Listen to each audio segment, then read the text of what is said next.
Hey friends, thanks so much for tuning in. Hey, I can't tell you how excited I am to have on the line the founder of Sprott Asset Management, Eric Sprott. I've been wanting to talk to this man for years, and I finally got him. Mr. Sprott, thanks for joining us. Hey, Sean, very happy to be here. Well, what a pleasure. I suppose listeners know about your history, having founded Sprott Asset Management, and of course, before that, you founded Sprott Securities. But I don't know how many people out there know that you have a foundation called the Sprott Foundation, which provides humanitarian aid for urgent human need, homelessness, and hunger. And what a neat thing that is, sir. You care about others, you're trying to help others. Do you want to tell us a little bit about your foundation before we get rolling today? Sure. In order to fund one of these things, you have to be successful. So it's not that I just walked into some money and created a foundation, but I've been very fortunate in markets, and I think you always have to give something back. We decided that we would concentrate on hunger and homelessness because that's about the worst it can get, and so we've had a pretty big donation. I don't know what we've given out, maybe pushing probably a couple $100 million here over the last 10 or 20 years, and we remain very active in that area. So it's been something that has been a blessing to us, and that we can at least try to help others who are in way, way worse shape than we are. So it gives us some comfort that we're trying to give something back. Yeah. As you mentioned, your success, you didn't become successful by being stupid. And here we sit today, we're having this conversation on Friday. We see silver now below 14 as the cartel attacks again. At least that's my interpretation of what happens with these slams. Gold is down 17. It's Black Friday, and here's another black day for the metals. What do you make of it? I mean, it just seems like those of us who've been smart enough to jump into precious metals as a way to protect ourselves from hyperinflation of the dollar and Federal Reserve abuse of the monetary system and the dollar. It seems those of us who've been smart enough to take these steps only get punished. Well, Sean, it's interesting. I was fortunate enough to get involved in gold at the bottom in 2000 and was a buyer of gold at 260 or so and silver down at $5. And of course, they had this huge run where gold went up something like 600 or 700%. Which, of course, I participated in immensely. And in the last 4 years or so, of course, it's been nothing but carnage in the precious metals. And you don't feel quite as smart, but you realize, what really is going on. And I know through listening to interviews that you've had with others and your own views that strange things happen in what I put in quotation marks, markets that are really somewhat inexplicable. But I think when you fall back on, what's really going on in the Ponzi world that we believe is happening, one of the things that the central planners had to do was to debase the competing currency, which of course was precious metals. And it started in earnest with QE1. And I think it's all about messaging. The Fed always talks about communication and messaging. And I think the message you're trying to deliver is that owning currencies is a good thing, even though I think most of us realize that these currencies, their life term is about to expire. One of the things I always love to quote, because I think it's so meaningful, is that in my mind, the U.S. government is broke right now, and I used our own data for it. When you look at the present value of loans and commitments outstanding, and it's in excess of $60 trillion. And I look at the country as I call the GDP the engine. We have an $18 trillion engine that loses $500 billion to $1 trillion a year, and every year the unfunded obligations go up by $3 to $5 trillion. And you think, well, how can that engine possibly deal with the $60 trillion in known obligations that are rising every year? And of course, we know they can't. Ultimately, something's got to crack here. And whether it's, the pensioner's not going to get his pension, or the person who thought they're going to get health care is not going to get it, or the civil service employee who thinks he's going to get his pension is not going to get it. We all know it's totally unfundable. It's just unfundable. We know that Japan is broke. The central banks have taken on all these liabilities, in a sense, by taking on the debt of the world and printing money. and we all ultimately know where it's going to lead. We just don't know when it cracks, and that's kind of what we're always looking for. When's this thing finally crack? We see lots of signs of it cracking. As examples, we see China now reporting monthly gold purchases. Russia stepping up their purchases. Germany wanting their gold back. The U.S. Mint running out of gold coins this week. The withdrawals from the Shanghai Gold Exchange, record amounts, way up over last year. So there's lots of signs of interest in gold and silver, and yet the price goes down. But as you know, and as you discussed with many of your interviewees, the COMEX is run by the commercials, and what we've seen post the deferring of the rate increase in September when the price of gold went up to $11.90, and speculators came in and bought something like 90,000 odd net contracts, and of course the commercials sold them every one of those contracts short, and now of course they've done the opposite. They've driven it down by artificially, spoofing the market, get it to go down, and I think they've reversed that position by a net 130,000 contracts in the last 3 weeks alone. We don't have this week's report, but I would guess it would be they've added to their net long position.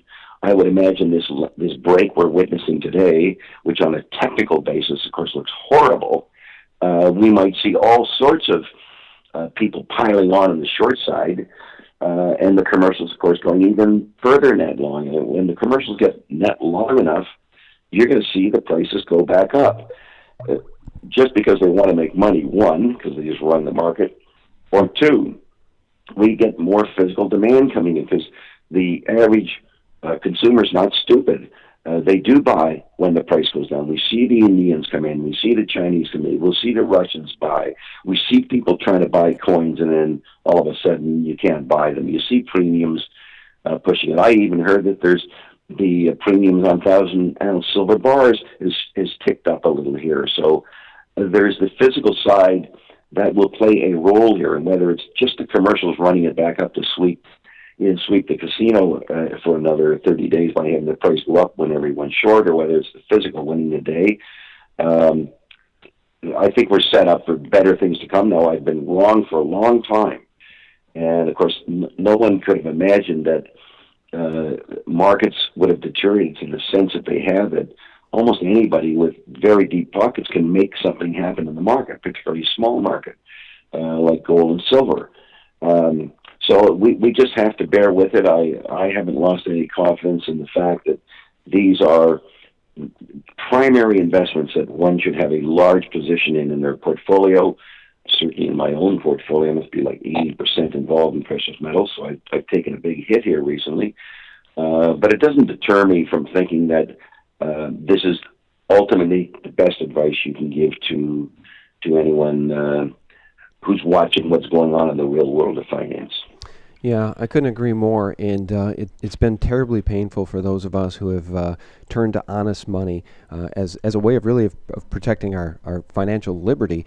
And as you know, and I think made mention of with today's slam, there is a group, a cartel, a group of international banksters who I think manipulate these markets, and it's quantifiable. We know about the LIBOR manipulation. We know about for instance, some of the drug money laundering happening at international banks like HSBC. Now, I just would like to hear your reaction, sir, about today's event and slam in the gold market from Zero Hedge. And they write, someone decided that the Friday after Thanksgiving would be the perfect time to dump over 18,000 contracts, around 1.9 billion notional, sending the price of gold futures to their lowest level since October 2010 on a 2 billion notional flush. What do you make of that 18,000 gold contracts? Yeah, well, it's interesting. Monday, November 30th, is first notice day for physical deliveries on the COMEX. And as you know, there's very little gold in the COMEX. I think there's 150,000 registered ounces that are available for delivery. There's something like, I think it's 40 million ounces of silver. Well, the open interest going into this morning in gold was roughly 60,000 contracts, or 6 million ounces. And the open interest in silver was about 135 million ounces, which would certainly clean out the COMEX of both silver and gold. And I think one of the reasons that we had these kind of raids just before First Notice Day is for people to give up and not take physical delivery. And, they've had a lot of success in terms of dwindling down these open interest numbers just before expiry. And I think that is the intended reason for the raid here. There's hardly anybody that literally would own, 1.5 million ounces of gold, physical gold, that would just sell it that way. We see it repeatedly. It's in a matter of minutes that all this gold. So it's with the intent of driving the price down.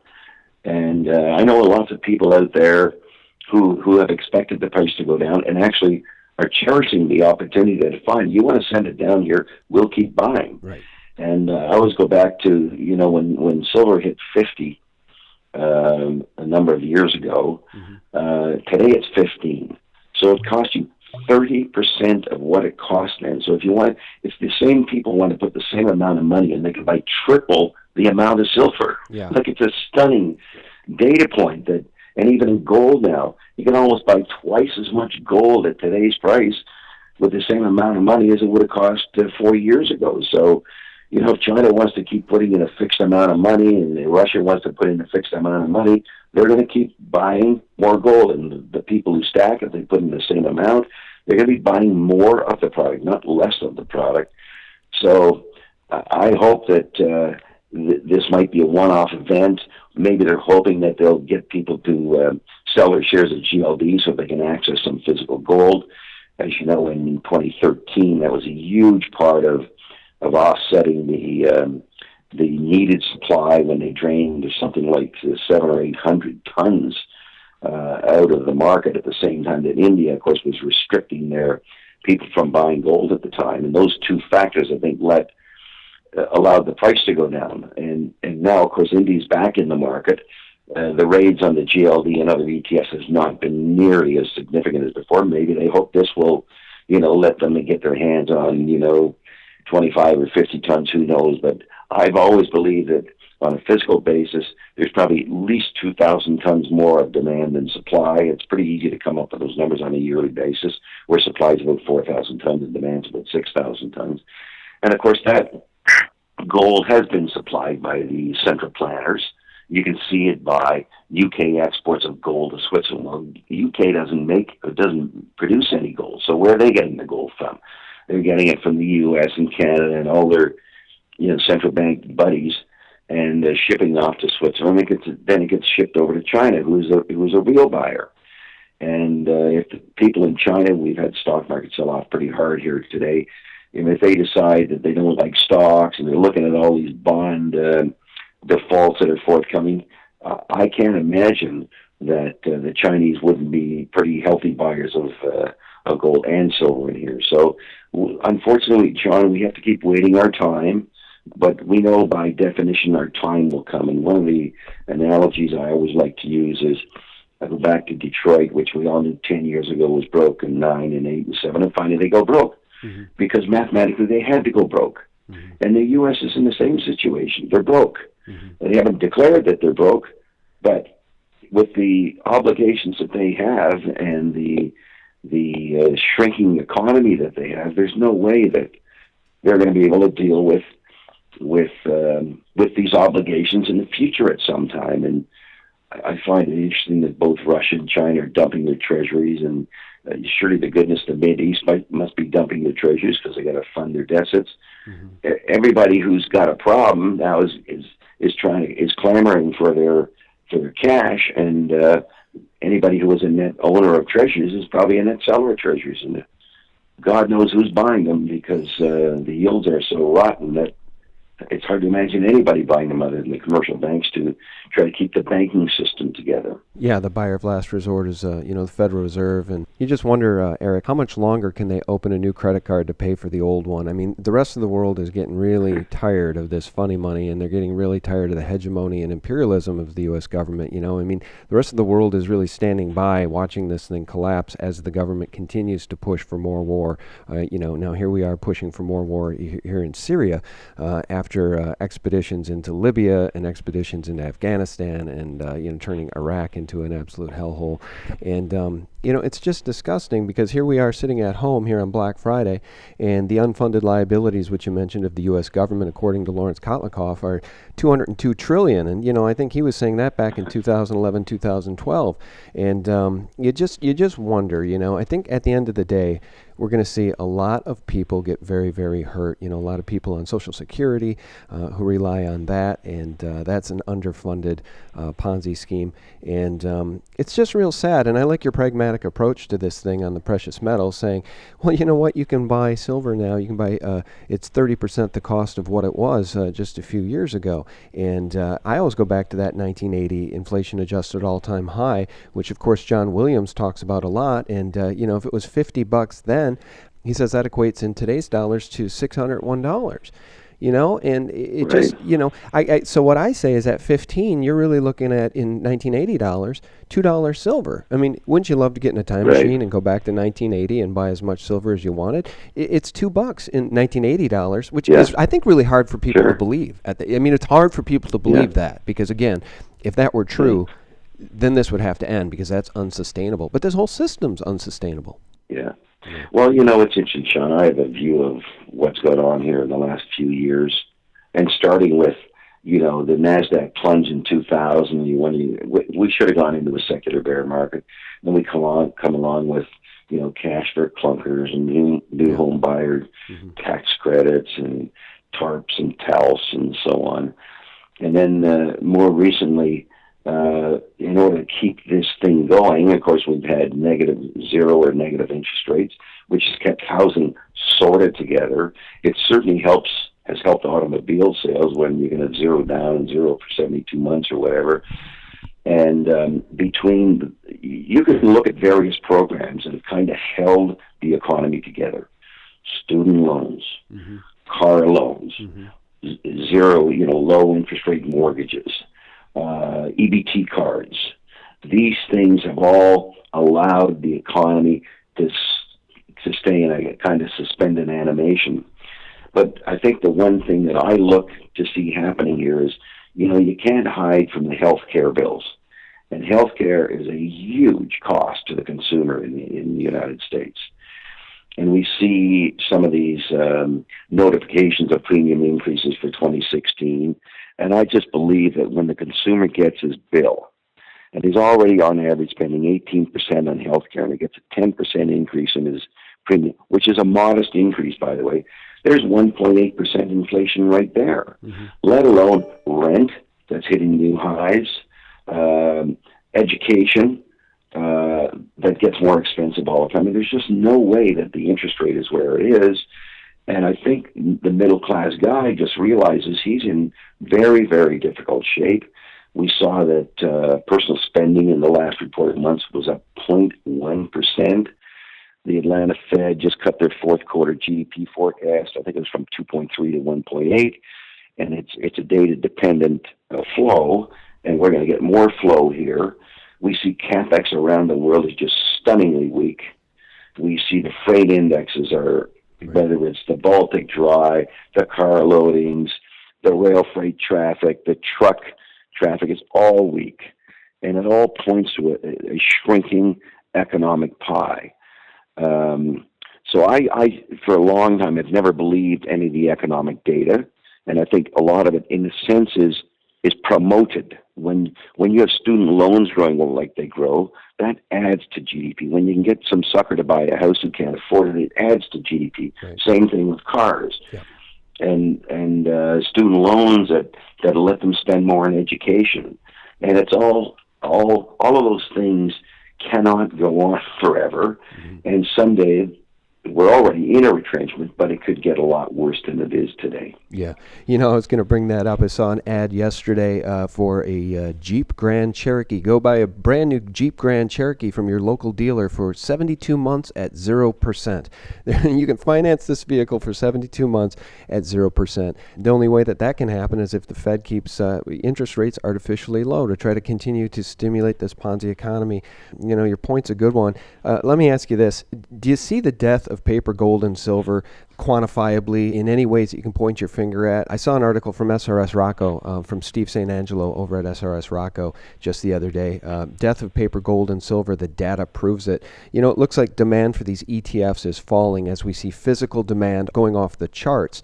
It looks like we're going to hit another record for Silver Eagles in 2015. I think that's the good news, Eric, is that at the end of the day, people like me and people that listen to you and listen to me and people that are into real news and information and understand what's going on with the Ponzi economy are buying physical precious metals, and fewer and fewer people are drawn to this banker paper. That's probably the best news we can leave people with. Well, there's no doubt about that. And by the way, Steve Angelo does some great work. Koos Jansen at Bullion Star does some great work, all documenting the physicalness, what's going on in the physical market. And I would say it's all very, very bullish. I mean, even the coin sales this month, we're going to hit a very high number in the States. Now, mind you, they've now ended the program, but and the silver sales, if they weren't restricted, and they are restricted by what the mint can produce each week, which is around a million Silver Eagles, they would be much, much higher. So we have lots of positive reasons to think that gold should go up here from the physical side. And I think, Sean, you have to bear in mind what's probably gone on in the COMEX. I mean, it's just been a wipeout. Okay, the bankers is wiped out the players who went long in the paper markets. They wiped them out. Now, of course, they're getting to go short, and the bankers are going long. I mean, it's so disgusting what they can arrange, because they've got these deep pockets, and as you say, they can come in and sell, 1.8 million ounces in a minute, because that's what they want to have happen. They want the price to go down so they can rip people off, and that's what banking's all about these days. I mean, it's pretty well rip off the customer one way or the other. And while we're on banking, I mean, one of the things I always go back to: why would people want their money in a bank? And here we have, a lot of negative interest rates around the world. And the banks are levered. We have an economic contraction going on. It doesn't take much to bankrupt a bank. We all know that in 2008, most banks would have been bankrupt had we not come in with various tarps and TALFs and things like that to support the various commercial banks. They were essentially broken. And Citigroup was trading at $1. Fannie was trading at $1. Freddie was trading at $1. AIG was trading at $1. Mm-hmm. They were down and out if they hadn't been bailed out here. So, and furthermore, when you look at what the currencies are doing, yes, the United States currency is strong. What about a person in Russia or Canada or Australia or Brazil? I mean, my God, we're probably still up in the price of gold in Canadian dollars and Australian dollars and Brazilian real and Ukrainian, whatever their font or whatever their name of their currency is, I'm not sure. The Russian ruble. I mean, there's so many. The euro's fallen dramatically this year.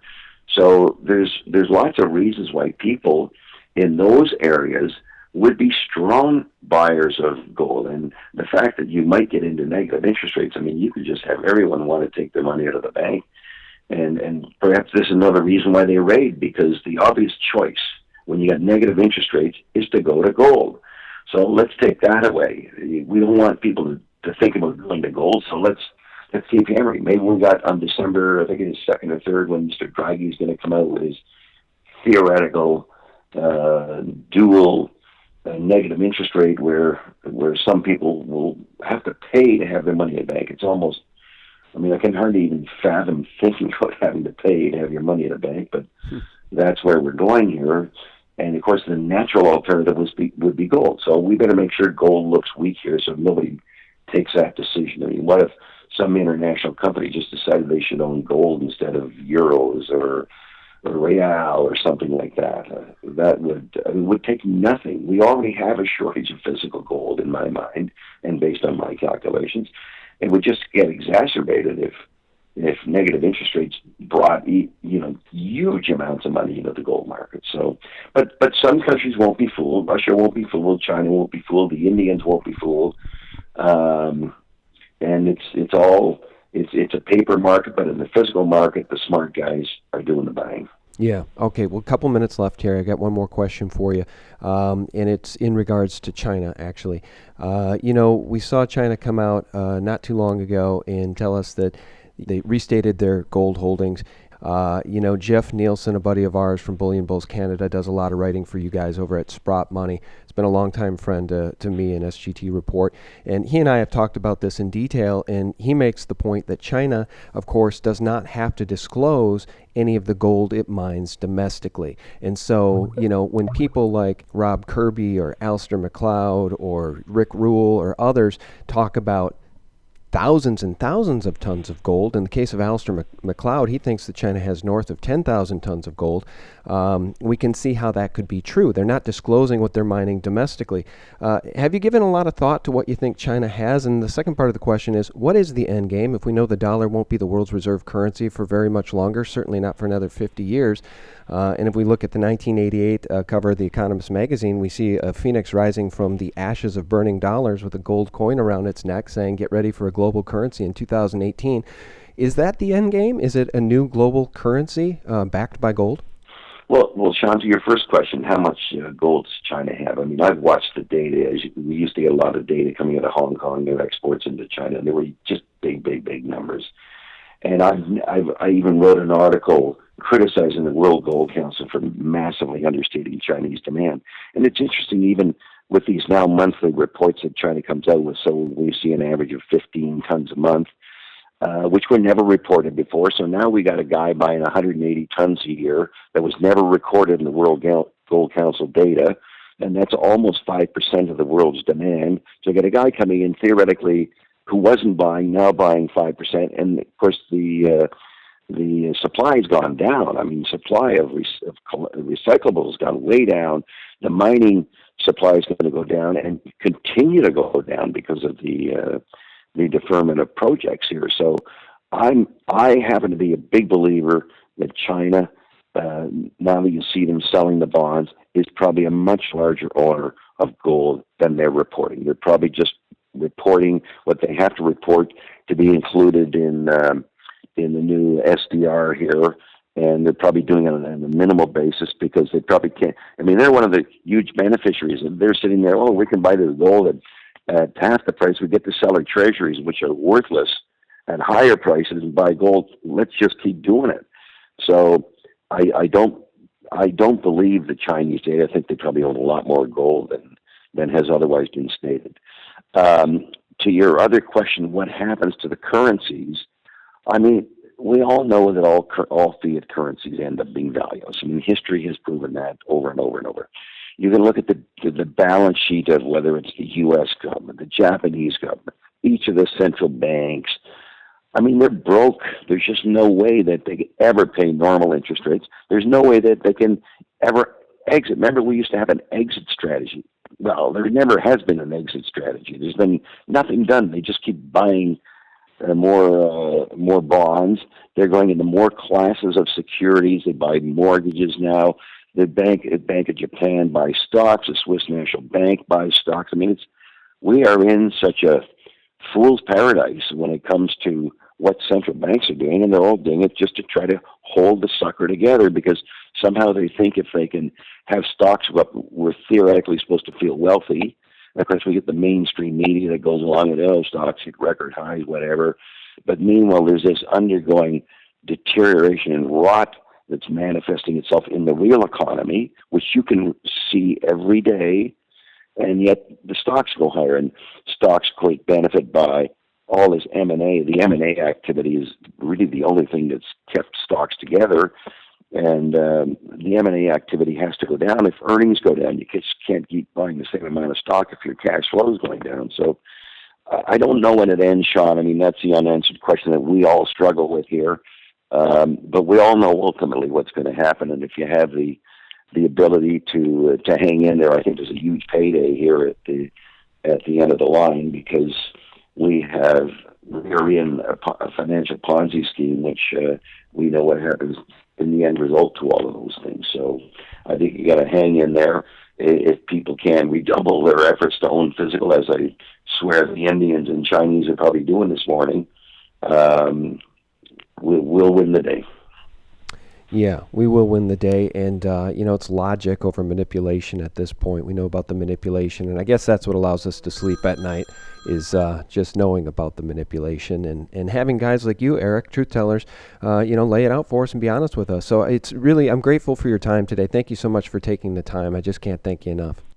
Well, I really enjoy your commentaries. I see them very, very often, and I applaud you for your efforts in trying to keep people in the game that they should be in. So let's hope it all works out for us.